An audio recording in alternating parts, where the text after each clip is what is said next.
What's going on, YouTube? I want to show you guys my Glock collection. Start off with the Glock 30. Yes, sir. Chambered in 45. It's a pocket rocket right here. It's a big boy, heavy boy right here. We're going to bump it down to the 40, man. 45 is too tough. So we got the Glock 23. Gen 5.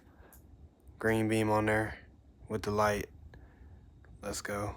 You know, every Glock owner has this right here. Every single Glock owner has to get the 19X. It's the best looking Glock. Tell me I'm wrong. Tell me the 19X is not the best looking Glock. I'll wait.